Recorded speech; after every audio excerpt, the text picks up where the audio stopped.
Good afternoon. I'm here to record a few questions that are known to be on the intermediate maths paper, which is on the 23rd of May 2023. I've recorded a few of them, and then I will do a few more tomorrow. This was asked by one of my students who wanted to know a few questions on the certain topics, because you might know what the question looks like, but you don't always know what the topic is.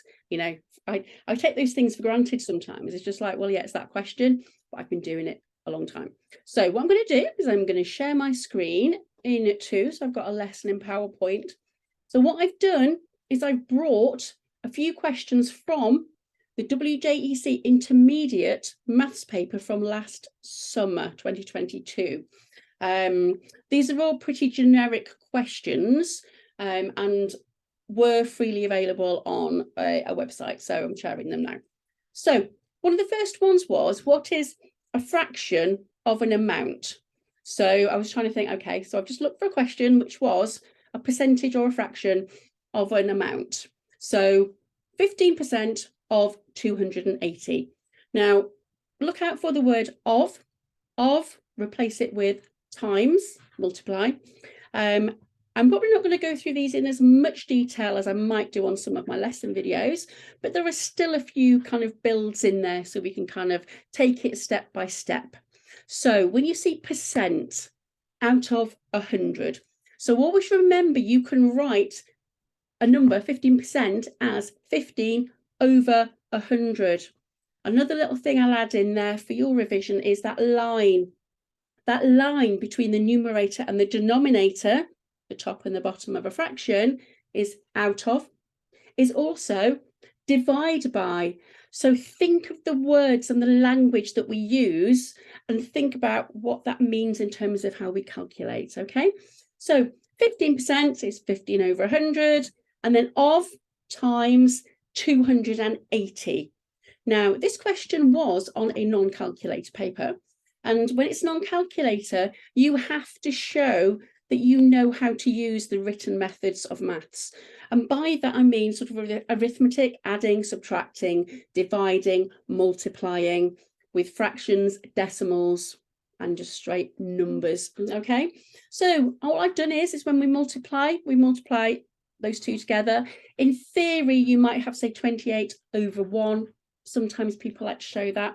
Basically, it's 15 times 280 divided by 100. So when we look at that, we can divide the top and bottom by a common factor, which is 10. So I've done that, and that has left us with 15 times 28 over 10. 15 times 28, number of methods we can use for that. I've shown the grid method here. I don't know whether I put a times in there, multiply sign. Yes, I did, but I've resized it, so it's not quite in the right place, but that's okay. So all we do is we multiply in turn each row by each column, or each row by each column. So 10 times 20 is 200. Another little reminder, 1 times 1 is 2, 0 and 0. So it's 10 times bigger, so it becomes 20. And it's actually another 10 times bigger, so it's 200. I have other videos on multiplying and dividing by powers of 10, so please go and have a look if you want to see those. 20 times 5 is 100. 2 times 5 is 10. 20 times 5 would be 100, 10 times bigger. 8 tens are 80, and 5 eights are 40. So what we do is we add all those numbers together, and then we get 420. Okay, have we answered the question yet? No, because all we've done is this bit at the top, haven't we? We've done the 15 times 28. Try and keep these steps one after the other, because then you can remember, what was I doing there when you got stuck into that multiplication? 420 over 10, 420 divided by 10. So that is when you move your numbers one space to the right. Make sure I'm doing it the right way. It might come the wrong way on your screen as I'm moving, but anyway, it's one space to the right on your place value grid, which is 42. Okay, next one was, I've picked another one out here, and this was one from a calculator paper from the same year. So when it's a calculator paper, use your calculator. You do not gain any extra marks for doing it in your head or using a written method. The chances are you may well make a mistake, obviously, when you're doing it in your head. So please make sure you use a calculator. So 3.5% of, remember that of is multiply. So 3.5 divided by 100. Some of you might know straight away that 3.5% is 0.035, but if not, do this step. And then of is times 159.8, 159.8. So put those numbers on the calculator and you get your answer of 5.593. There is obviously, you can use your percentage button on your calculator as well. So again, as long as you have a go at that, think about how you would use that button on the calculator. I am going to be doing a calculator workshop at some point. I have got a few questions that I tend to use to illustrate how to use your calculator. Now, I have to admit, obviously I'm 50. I have been using a calculator since I was, 11? I think I had a calculator when I was 10, I think it was. And it was a very, very basic one. And so now I only tend to use this really sort of in my lessons. If I want to do something, I use my phone. However, there are a lot of things on this calculator that you can use to your advantage. And in fact, if you're doing A-level maths, if you are like me from the ages of statistical tables, guess what? If you get the A-level equivalent of this, they're stored in your calculator. How ace is that? It was something that, I'll be honest, I hadn't realised. I've done some tutoring of A-level, little bits, and then I'm sort of spending a bit more time on A-level now. I'm like, okay, right. So I'm going to get an A-level calculator. So anyway, linear equations was the next thing that was asked for. Now I've picked two. I've picked, I suppose, two of the sort of harder ones. This is harder than the one coming up in a moment. So it's another reminder of how to deal with effectively three-step equation, I think. So when you've got the number, you've just got a number on both sides. You've also got the letter, the thing that you are trying to find out. So when it says solve, which it will have done, I just haven't put that word on there, it means find the value of x that makes the left-hand side equal the right-hand side, okay? So the first rule that we do here, did I not do that? I thought I'd done that, actually.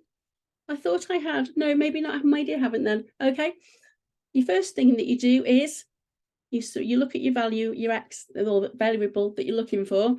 So we've got a -3 on this side and a +8 on that side. A kind of rule of thumb is, well, get all the x's on one side and the numbers on the other. Okay, so I would perhaps take the 17 over to the other side, and remember, when it goes to the other side, it does the opposite. So take the 17 over there, it becomes, you could do that. Personally, I would be like, I'll be keeping the x's over here. So I'll move that x over to the other side and it becomes a +3x. Alternatively, you might think of it as we will subtract the smallest coefficient of x from both sides. Wording that slightly differently, look at the two terms that have the letter in, the variable, the x, although variable in this case, it isn't a variable because it's got a fixed value. Anyway, leave that one for now. But you've got -3x and you've got 8. The smallest one of those, get rid of both sides. Okay, so here I'm just going to get rid, it's going to be the -3 that I'm going to move. So how do we get rid of a -3? We add -3. Sorry, we add 3. Okay, so we're going to add 3 to both sides, 3x to both sides. You will end up with 11x here. Put that over to the other side. You're going to have 40. Hang on a minute. It's my mental arithmetic today. I'm actually quite tired. I've been doing this for a while. Yeah, 55. So you have 11x is equal to 55. Therefore, x is equal to 5. Now, when you've got your value of x, stick it back into the equation. and then see if the left-hand side equals the right-hand side. So I said it was equal to 5. So 8 times 5 equals minus 38 equals. So it's 2 on the left-hand side. Let's have a look. 17 minus 3 times 5 equals 2. There we go. X is equal to 5. This is a two-step equation. These are the ones where literally you've got to add or subtract something most of the time. Alexa, stop. I've started, something's going to come up on my phone. Okay, so what I would do is you've got the 4 and you've got a 3 that you want to kind of move out of the way. Okay, so you've got a minus 3. It's not attached to the y. The 4 and the y are together. When they're multiplying or dividing, Alexa, stop. I love it when these things happen, but I'm keeping them in. So add 3 to both sides. We end up with 18 over here. And then you're going to divide that 18 by 4 to leave y on its own. I have got other lessons on this as well. What I just wanted to show now was linear inequalities. I haven't got one of those questions in just yet. However, I thought I'd just share with you when we have a number line, okay? Now, this circle here, it is filled in. That means it includes this value here. So we look at the number line. We look at what numbers are where the circles are. So here we've got a circle and it is on, well, we've got 0, minus 5, so that must be minus 1. And there's an arrow facing that way. So here we can say, whatever the value is, x has got to be greater than or equal to minus 1. It says greater than, because it's just, there's no end. There's no end point, there's no circle. So I've put there, if it's a filled circle, it's greater than or equal to. So this one, let's have a look at that. You've got a circle which is open. So therefore, where that circle is, which is 2, it does not include 2 in that range, okay? So if you look at these values here, they're all kind of less than, aren't they? It's pointing in the opposite direction to that 2. So basically, x or whatever has got to be less than 2. Okay. Now, this one, now with those arrows, I'll just make sure some of those bits I've put on the bottom, I've just pulled this over from another lesson, so I haven't kind of changed them. I'm just kind of talking over a few slides that I know I've got. I'm going to move on from these and I'm going to kind of go back and do a bit of a better talk through of them. Right, so this is a question on ratio. Sometimes our questions on ratio are not necessarily that share this in the ratio of.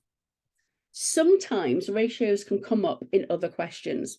So here we've got that ABC is a straight road, so A to B to C, where the ratio A to B to C is 3 to 4.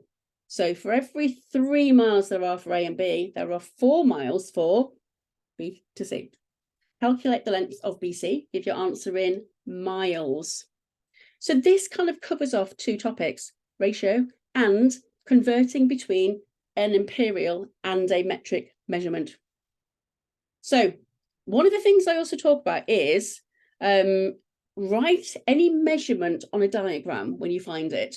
So when you've got all these words, kind of have a look and say, well, actually, is there anything in that diagram that I could kind of put onto a table maybe? Maybe I could draw a little diagram. Or if there is a picture there, maybe I could actually just add it to the picture. And I've got somebody who's about to come in the door now. Hello? I'm recording, yes. Yes? Yes, please, yes. Okay. I'm going to leave that in. So it's either that or I record it again and oh yeah, who knows, I'll probably forget. So anything in your diagram or in your words, put onto your diagram. I'll try and get back into my thread of thought now. Right, so that whole length is 56 kilometers. I think that visual can really help because you haven't got to then kind of go through all the words and find things. You're just looking at a smaller number of facts. Okay, so the ratio. So we've got to split the length of that road, 56 kilometers, into 3 to 4. So it's literally share 56 in the ratio 3 to 4. What do? There is a rule that I use, and that is Adam. Nothing to do with my absolutely adoration of Adam Lambert.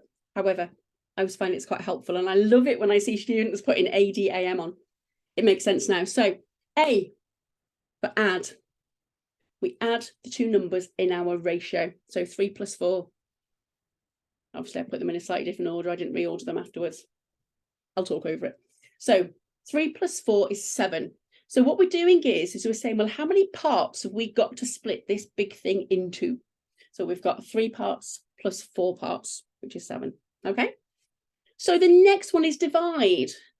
We're going to divide the whole measurement that we've got, whatever it is. Could be an amount of money, whatever, could be time. 56 divided by that number we've just found. So we get an answer of 8. Clearly with an equal sign missing out the back there, but it is 8. And we multiply. So we multiply, well, we know that ultimately we've got to convert this 3 and 4 into 2 measurements that add to 56. So we're almost like finding almost like an equivalent ratio. So we're kind of saying, well, how many lots of 7 are there in that 56? There's 8. So that means we need 8 loads of a 3 and we need 8 loads of 4. So I know I did this one quite quickly at the end, so just checking I've got the numbers right. Yeah, 8 3s, 24, 8 4s, 32. Have we answered the question yet? Give your answer in miles. Okay, so this covers off one of the other topics. So convert from kilometers to miles. How do we do that? Well, actually, divide by 8 times by 5. If you can remember that 8 kilometers are roughly 5 miles. So divide by 8, multiply by 5. One to remember. So we're going to divide that 32 by 8, by 4, sorry, divide by 8 and it's 4. Now, it's asked for the length of BC. Now, BC was the one that was 4. So 4 lots of 8 was 32. I go through so many questions like this today, so it's like I'm trying to just relay the facts for you, just make sure I'm picking the right numbers as I'm reading it. Okay, so 32 divided by 8 is 4. Then we've got to times it by 5, multiply by 5, we get 20. So in total, B to C is 20 miles. And there we go. Right, I think I have a couple of others on here. I've got one more question. Okay, so I was looking for some solving equations where we've got unknown on both sides. So we've got x's on both sides, or p's, whatever letter it is. And I saw this one at the end. So this is from Corbett Maths. Depending on where my little picture is, there is a little thing for Corbett Maths on the right, top right. Corbett Maths is an amazing website for teachers and for students, because sometimes you just want a little bit more practice on certain topics. There are a few websites I do use: Maths Genie, Maths Made Easy, Save My Exams, Maths DIY's got quite a lot on there for WJC. We also have Mr. Barton. I use Diagnostic Questions, which is an app that I can use and I can set work for you on. But Corbett Maths is great, and they have Corbett Maths 5 a day.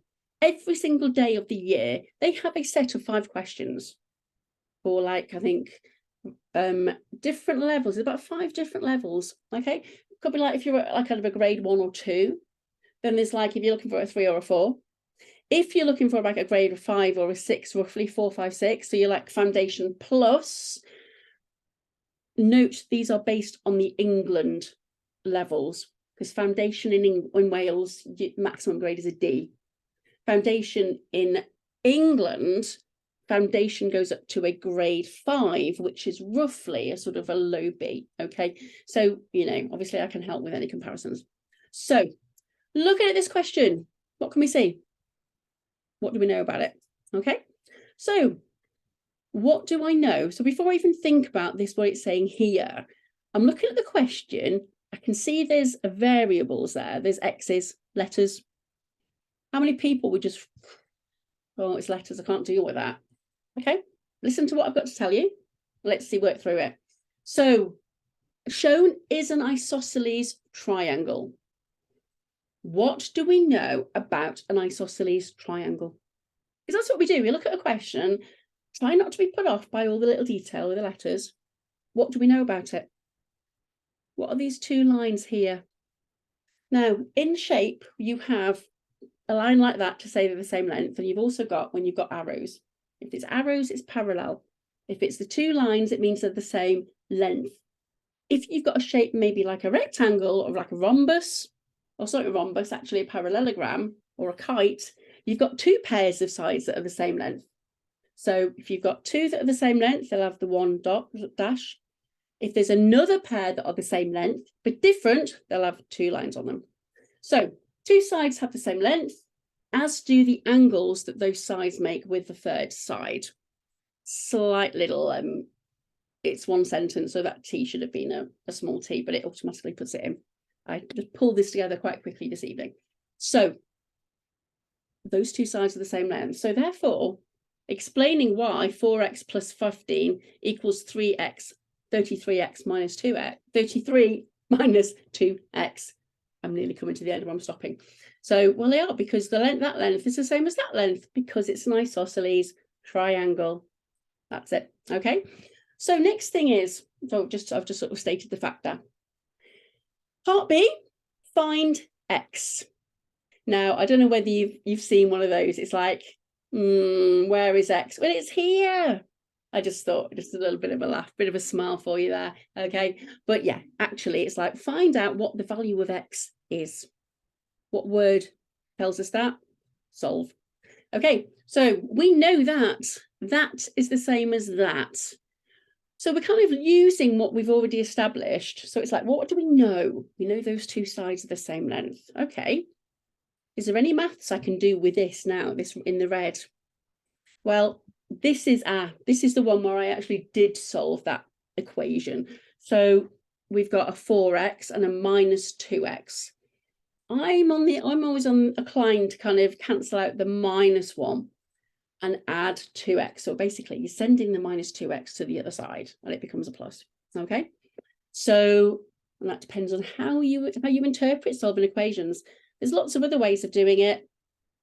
Again, if you want to learn a bit more, maybe book a lesson with me, and obviously we can work at a level that works best for you. Here I'm being quite general. So we've got 6x plus 15 equals 33, because that 33 hasn't been touched. All we've done is taken the 2x away, minus 2x. Okay, next thing is keep the 6 and the x together. They're best friends. They have to stay together till the end. The 15 isn't attached to it. So therefore, that's the one that's going to go next. So we are going to do it. Yeah, I know. So we're going to subtract 15 from both sides. I'm just getting a reminder. I've got my T's for you downstairs. Okay, so plus 15, take away 15 to cancel it out. I've lost my train of thought now. Getting rid of the 15. The other side becomes a minus. So we end up with 6x equals 18. Because all we've done is move 15. And always remember, when you've decided I'm going to get rid of that plus 15, what do I need to do? I need to subtract. Maybe just put a little line underneath it, because then it reminds you that on the row below, that's gone. That's the whole reason you've taken 15 away. And then all it does is it changes whatever is on the other side. Okay. Last step. 6x equals 18. 6 lots of x equals 18. To get rid of the 6, it's multiplying at the moment, 6 lots of, 6 times. So we divide. So we have divide by 6 on both sides. And we end up with x is equal to 3. So there we go, we found it. All right then. So finally, find the perimeter of the isosceles triangle. What's perimeter?